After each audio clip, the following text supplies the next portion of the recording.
Hello,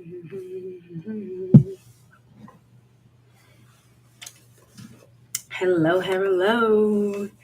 We are back for another story time. Welcome, everyone. Let me just situate this. Hold on, we got a little production. All right. Hey, y'all. Welcome, welcome. I'm Symba Luna, and I am back again with more reading of The People Who Could Fly. Today's story is going to be the last story in the first section called He Lion, Bruh Bear, and Bruh Rabbit, and Other Animal Tales. Today's story we're reading is Wolf and Birds and the Fish Horse. And if you're new here, as always, you read the back excerpt first. And as always, I will show you all the pictures.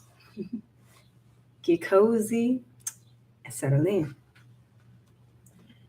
This is a version of a black folk tale of African origin, one of hundreds of such tales first told in Portuguese Mandingo dialect.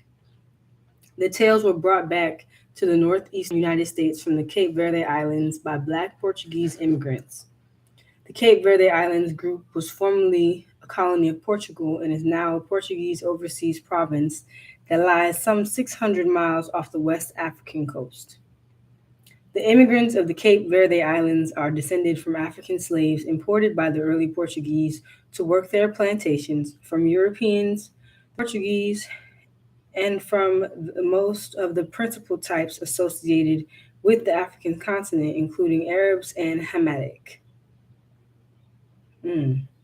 They are also descended from enslaved Africans who were gathered on the islands to be shipped across the Atlantic, but the enslaved Africans were left there when the slave trade ended. The slave trade in the United States ended almost immediately in 1864. It ended officially in 1870. Slavery ended in the Cape Verde Islands in 1876. Similar tales told by the Cape Verde immigrants about birds taking back their feathers are found in Africa, in Jamaica, and among Amerindians. The tale Wolf and Birds and the Fish Horse is taken from the Wolf, Lob, and Nephew Tobin cycle of tales, similar in intent to the Buki, monkey, and rabbit cycles found in the Bahamas. Fish horse, Pix cabal, also called fish cow, a manatee or walrus. We're learning things about language with these stories and how things have been passed down and changed, but very similar still.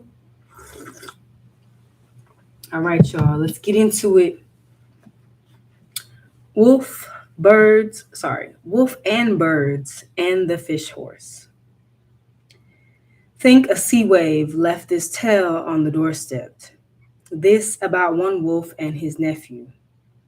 They were having this dance out there across the water, and this nephew wanted to fool Wolf. So he told Wolf it was going to be a feast and not a dance. Wolf found the birds, asked them to lend him feathers so he could go fly across to the feast. The birds did give him feathers. Wolf went on out there and the dance started up. Wolf was angry when he saw there was a dance and not a feast. Wolf asked his nephew for something to eat. Nephew said, "No, there's nothing to eat. This is no feast, it's a dance." The first one to get up and dance was Black Crow.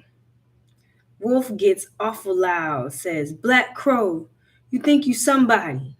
If you didn't always dig up folks' corn, you'd be fine." Crow took back the feather he gave Wolf. The next one to dance was Ugly Vulture.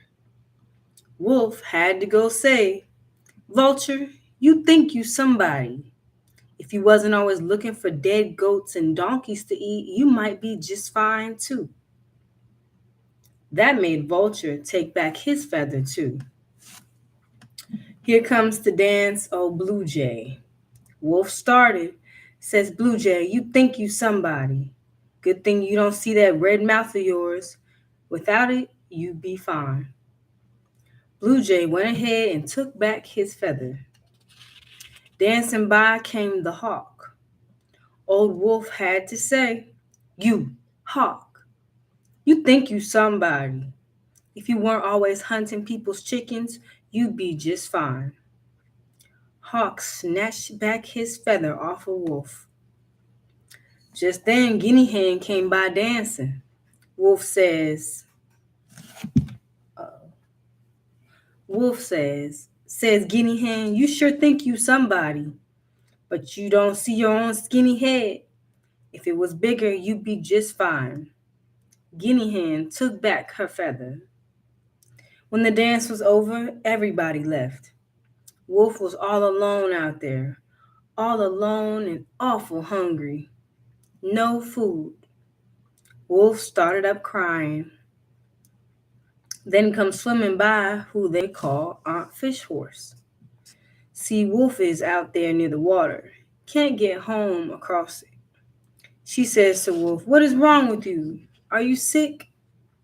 Wolf says back, "The birds loan me feathers. I fly to the dance, and after a while they take their feathers back. Then they left me all by myself out here." Wolf says, "Aunt Fish Horse, if you take me to my own place, I'll pay you for it." "Well, jump on my back," she tells him. I thought, you don't bite the hand that feeds you, and so all the people who was helping you. Incorrect. And so that's what Wolf did. She took him on to his place by way of the water. Halfway there, Wolf notices that Aunt Fish Horse has milk. He will take her milk from her as soon as they reach the shore. And he does. At the beach, he pulls out the milk. He left Aunt Fish Horse crying on the beach. There came Nephew passing by. "Why are you crying like that?" he asks Aunt Fish Horse. She tells him, "Wolf did it. Wolf tore out my milk." "If you pay me, I'll put Wolf back into your hands," says Nephew. "If you can do that," says Aunt Fish Horse, "I'll give you whatever you want." So Nephew headed for home. Halfway there, he starts in hollering, "Get my knife and my bowl. Wife, wife, there's a fish horse lying on the beach waiting for me to kill it." Wolf heard the hollering. "It's mine," he called to his nephew. "I left Aunt Fish Horse lying there to get my own knife and bowl. Don't you touch her. She's mine." Wolf hurries down to the beach with his knife and bowl and his wife too. He grabs Aunt Fish Horse to kill her, but she grabbed him back, got him by the leg, and pulled him into the sea with her. Wolf's wife is crying at the sight. "Don't cry," Wolf tells her. "Aunt Fish Horse is just playing." Aunt Fish Horse dives to the bottom, stays a minute. When Wolf is up again, his wife is still crying. "Don't cry like that while I'm still breathing," Wolf tells his wife. Aunt Fish Horse dives again, stays down a long time. She comes up, Wolf is choking. His wife is crying still. Again, stealing from people. Who helped you out? "Better. I cry now." Wolf chokes and sputters to his wife.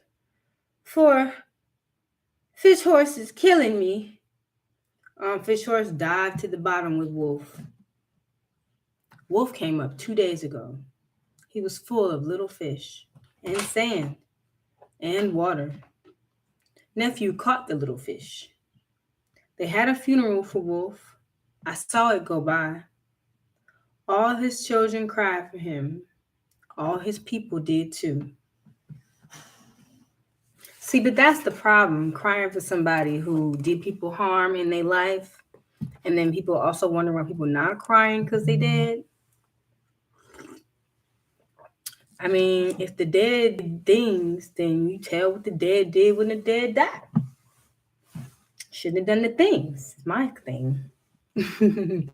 All right, y'all. Thanks for tuning in. And let's see, we're going to have next week, I'm going to do Let's see. Let's see what's next. I'm lost the page. Oh, there we go. Next week's story is going to be Bruh Alligator Meets Trouble. I like that one. I know this one too. So, all right. If you want to hire me, Symba Luna, for voice acting and narration, please email the Symba Luna Show. And I will see y'all on the flip side. Peace.